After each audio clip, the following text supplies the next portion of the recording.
आज गुढीपाडवा आहे त्यामुळे सकाळी लवकर उठून आवरले मी। रोज वेळानंच उठते पण आज म्हटलं थोडंसं लवकरच उठायचं, कारण गुढीपाडवा म्हटलं की पोळा करायचं असतं।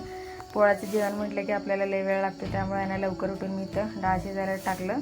तोपर्यंत आहे ना इकडं गुढी उभा करायची तयारी चालू होती। मिस्टर आहे ना गुढी उभा करत होते, तर मी कालची साडी आणली होती ना तेच इथं आहे ना मी त्यांना गडी करून दिलं आणि अशा पद्धतीने आहे ना आम्ही गुढी उभा केलं। त्यानंतर आहे ना फुलं वगैरे वाहून आहे ना मी सुद्धा गुढीची पूजा केली, नारळ वगैरे वाढवलं आणि मग लगेच आहे ना स्वयंपाकाला लागले, कारण ऊन झाले की परत स्वयंपाकाला आपल्याला मन होत नाही, म्हणजे करू वाटत नाही मला तर। त्यामुळे ना पटकन स्वयंपाक केला। इकडं कटाची आमटी आणि भात पण केलं होतं।